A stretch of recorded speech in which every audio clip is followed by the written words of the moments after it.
We were looking into natural language processing, and your syllabus is covering only a portion of it, and it belongs to the topic syntactic processing.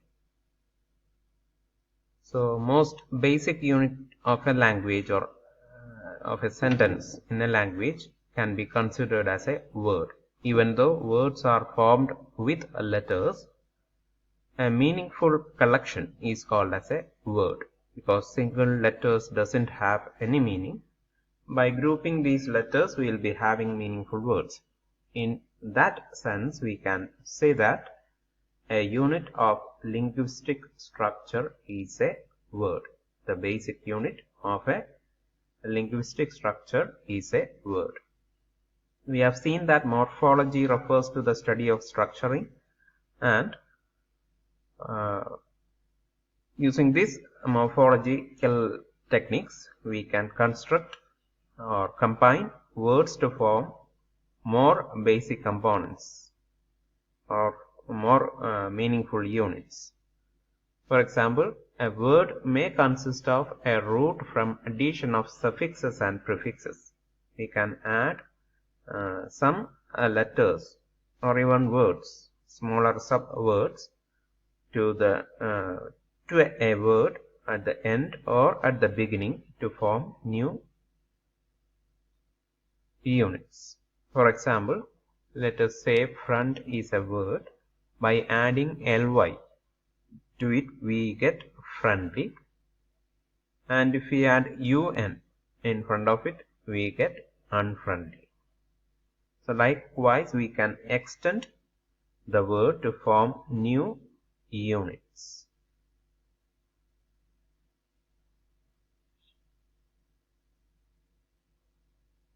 So, in short, we can say that adjectives can be formed by adding suffixes and prefixes to a word. Then a noun phrase will be using the short form as NP throughout, are used for referring things like objects, concepts, places, events, qualities, etc.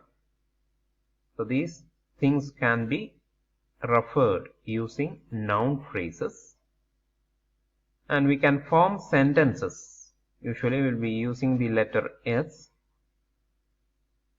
to assert some meaning to these words. So if we assign some meaning or describe the words by adding some other components, we get a sentence. And these sentences can be combined to form more complex sentences. These all things are happening in the structuring of sentences in a language. It depends on the rules followed in a language and differs from language to language.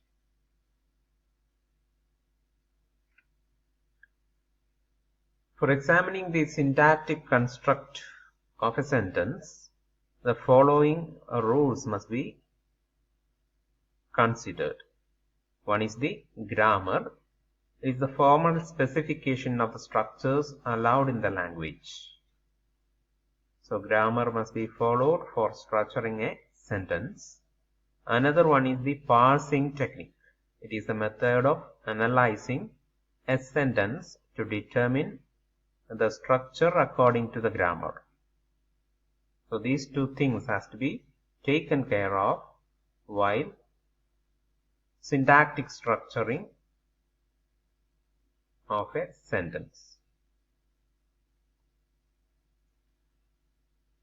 Now we can represent a structure in three forms. One is the tree structure, another one is the bracketed structure, and another one is XML. In trees, we will be using edges to connect the nodes, and in brackets, we will be using bracket for differentiating each component, and in XML, we will be using tags for differentiating the components. The most common way of representation is using tree structure. So let us see an example. let us take a sentence. The dog saw a man in the park. So this sentence is being written word by word in green letters at the bottom of the tree, and we are moving upwards. So it is a bottom up transition.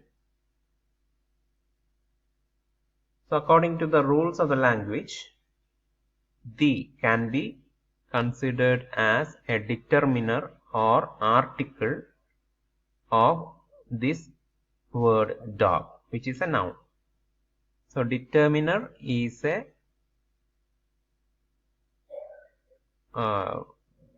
determiner or article will combine with a noun. Here also we can say A is a determiner associated with the noun man. Here the is the determiner associated with the noun park. So when a determiner is combined with a noun, we get a noun phrase. So these are the rules of the language. When a determiner is combined with a noun, we get a noun phrase. So these two become a noun phrase. Here also determiner and noun forms a noun phrase. Noun phrase. Here also determiner and noun forms a noun phrase. Then so is a verb. In is a preposition. When a preposition and noun phrase are combined, we get prepositional phrase.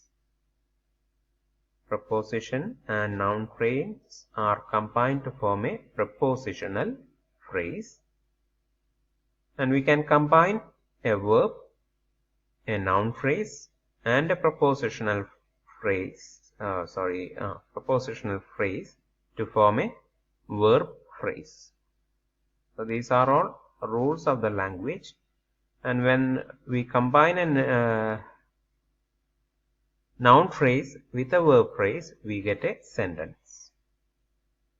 So these independent units pertaining to the rules of a language can be clubbed at each stage to form new components, and finally a sentence is being constructed.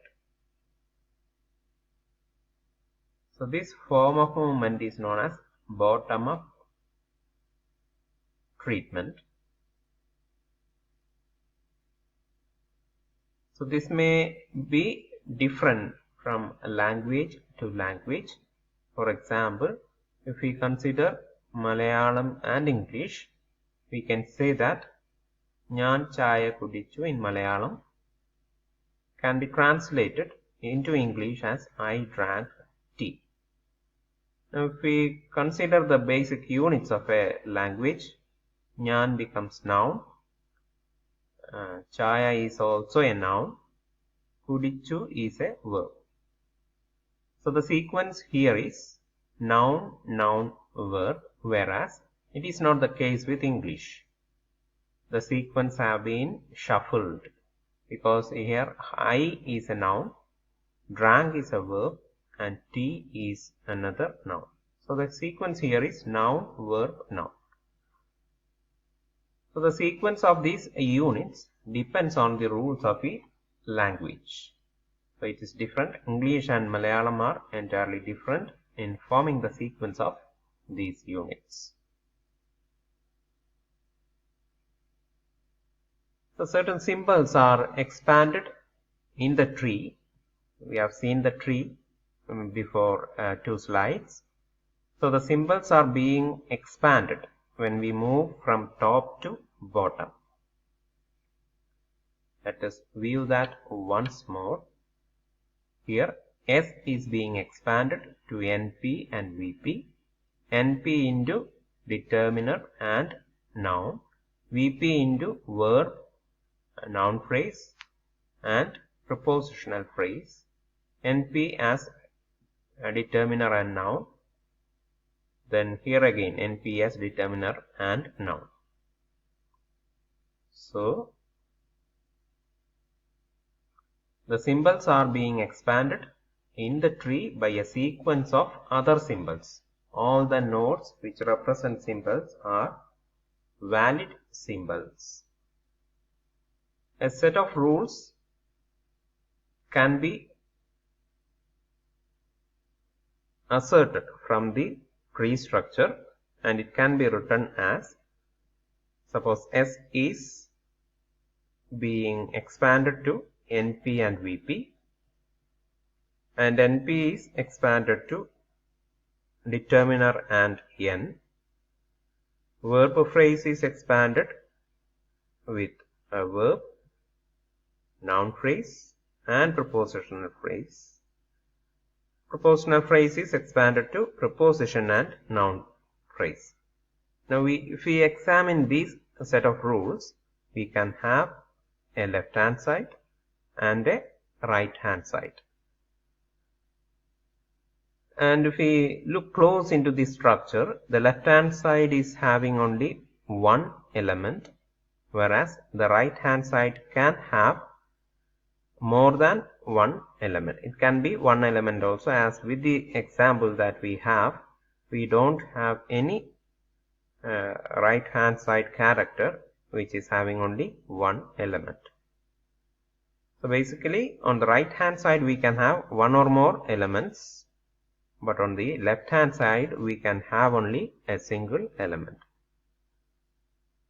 So these are the mappings from LHS to RHS, which is forming a rules associated with a language. The rules becomes the sequence of these symbols. These are all symbols allowed in a language, and it depends on the language, the rules of the language. LH of the rules is always single, as I have told you just now, and RHS of the rule can be single or multiple. In our example, we have only multiple symbols used in the rule on the right hand side.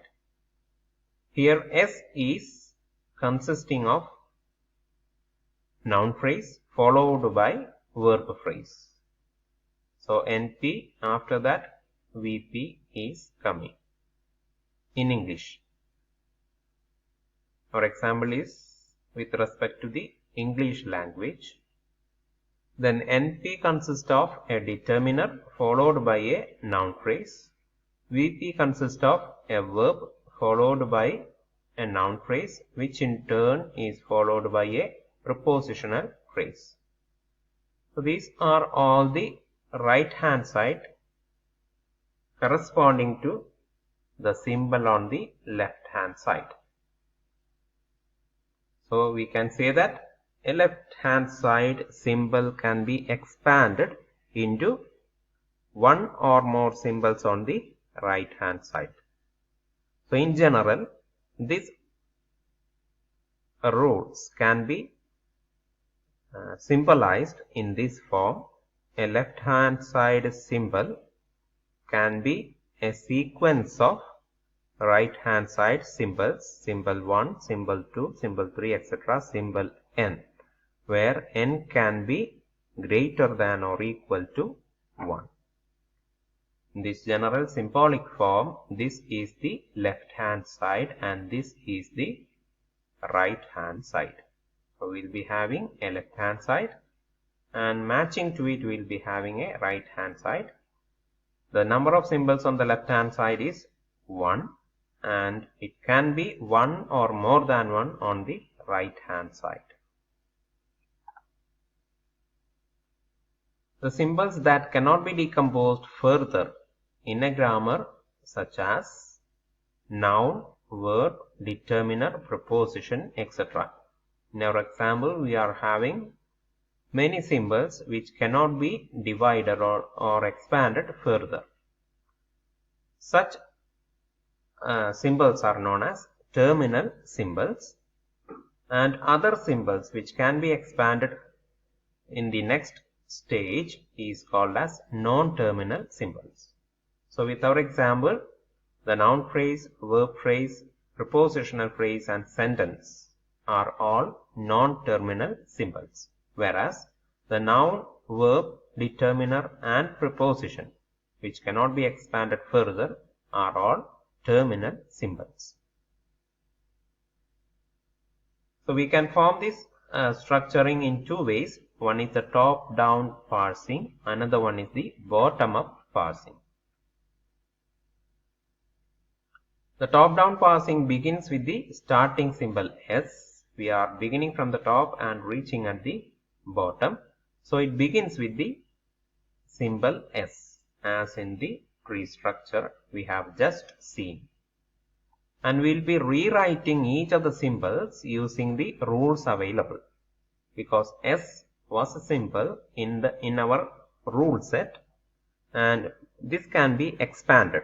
This expansion of a symbol is known as rewriting of the symbol, and for that we will be using the rule set or the rules available.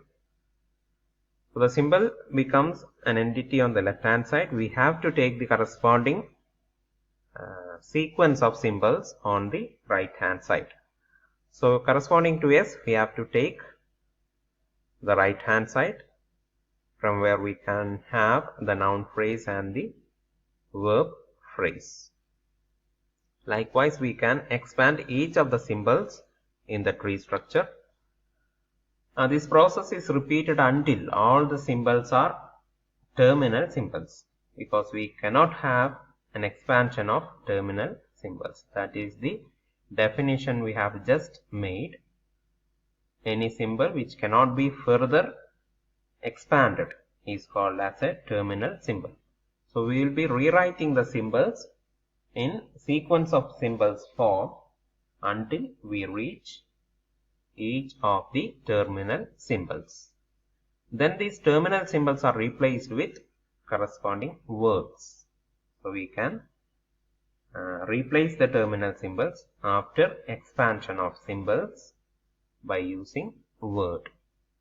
Hence, the right hand side of the rule always is used for rewriting the symbols on the left hand side, because when left hand side is expanded, we will be getting the right hand side. So replacing each of the left hand side symbol with the right hand side symbol is known as the rewriting of the symbol. In bottom-up parsing, we begin with the individual words and replace them with their syntactic categories. So we will be doing just the opposite in the bottom-up parsing technique. So let us see the symbolic writing exercise with the example that we have seen just now. Let us see with the top-down parsing. We were having S as the symbol at the beginning, and we are expanding that S with the corresponding right hand side in the set of rules, and we get NP and VP. We go into the tree structure once, we can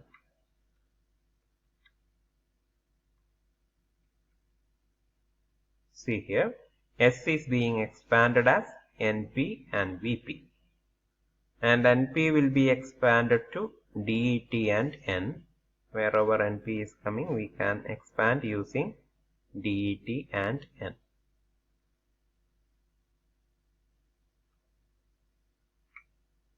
And we will be using these rules for that purpose. Whenever we encounter an NP, we can replace that NP with DET and N. Okay. Whenever we encounter a VP, we can replace that with VNP PP.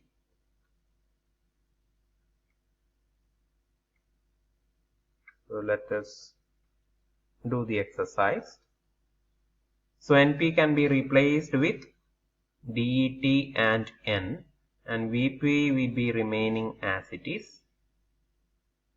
Since DET is the terminal symbol, we can replace it with the corresponding word. So it becomes, we'll be using only one replacement in each of the succeeding steps. So we can rewrite this det and vp as det is replaced with the and other two things are written as it is. So it becomes the and vp. Because det being the terminal symbol, we are replacing with its corresponding word.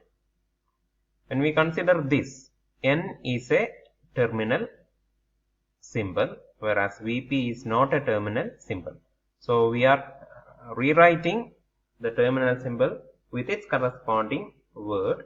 So it becomes the dog VP. Now we will be rewriting VP in the next step. The dog VP can be expanded to VNP PP. This will be clear if you see if you are having the tree structure in your hand, then the dog verb can be, verb is a terminal entity. It can be replaced with saw, and these two things remains as it is. Then we can continue by expanding this NP in the next state. So it becomes the dog saw determiner and noun PP, where determiner and noun is expanded from the noun phrase. So determiner can be replaced with a, and the other two things remains as it is. In the next step, we will be replacing the terminal symbol N or noun as man, and PP remains as it is. So this much will be as it is, with which is equal to the previous statement, and PP can be expanded to a preposition and a noun phrase. Now preposition is terminal symbol, it is replaced with N. Then noun phrase is expanded in the next stage, so it becomes det and N. So det can be rewritten with its corresponding word the. Then N can be rewritten with its corresponding word park. And hence we reach the final statement. We began with a sentence represented with a symbol S, and we have reached by top-down parsing to this sentence: the dog saw a man in the park. So at each of the step we will be rewriting the symbol with either its expansion or with the corresponding word. We will make this distinction by testing whether the symbol to be expanded is the terminal symbol or a non-terminal symbol. If it is a terminal symbol, it will be rewritten as a word. Otherwise, we will be expanding it to other forms of symbols. Now bottom up is the just reverse action of what we have seen just now. So here we will be starting with the sentence: the dog saw a man in the park, and we will be replacing each of the word with its corresponding terminal symbols. So the dog saw a man in the park, we will be replacing the with a determiner, and rest of the things remains the same. Then we replace dog with another terminal symbol, which is N, noun. Remaining part will not have any change. Then determiner, noun, saw is replaced with verb. in the next stage, A is replaced with determiner. Then man is replaced with noun. So at each of the stage, a word in the sentence is being converted or rewritten to the terminal symbols. And after that, we will be having all terminal symbols at this stage. Then after that, we will be combining these terminal symbols into non-terminal symbols.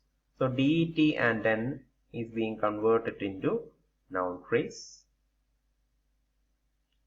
So det and n converted into noun phrase. This det and n is also converted into noun phrase. Then verb, noun phrase and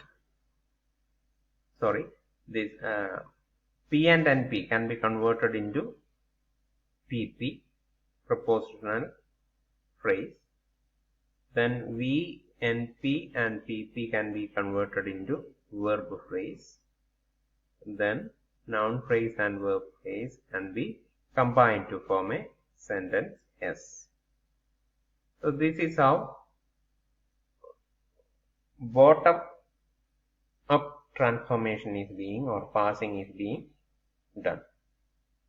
First, we will be rewriting each of the words in the sentence with its corresponding terminal symbols, and we will be combining these terminal symbols to form other intermediate or non-terminal symbols, and finally we reach the symbol S, which represents the whole sentence. In all these cases, we have to match the rule set which is being provided by the rules of the language. So this is how natural language processing is done, and a portion of that, particularly the syntactic processing, is done.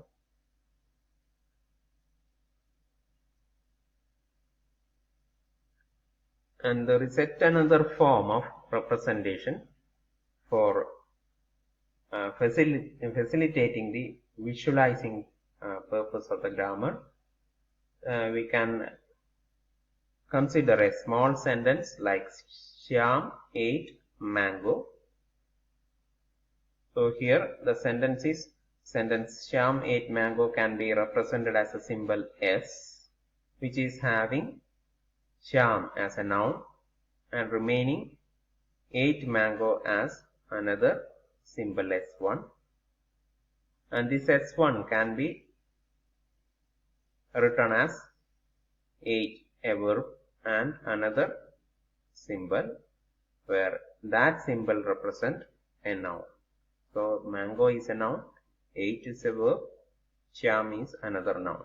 We will be having noun, verb, noun sequence, and each of these nodes represent these symbols S, S1 and S2. From a transition from one state to another state, we will be having a link or an arc which is being labeled with the symbols associated with a language. So from S to S1, we will be having a noun form. From S1 to S2, we will be having a verb form. From S2 to the actual sentence, we will be having another noun form. So the whole structure or sentence structure will be the sequence of a noun, verb, and another noun. That is Shyam ate mango. Noun, verb, and noun. The most common way of representing sentence will be in the form of trees, and this is a form of tree because we are using nodes and links. The links are being labeled, so it can be considered as a form of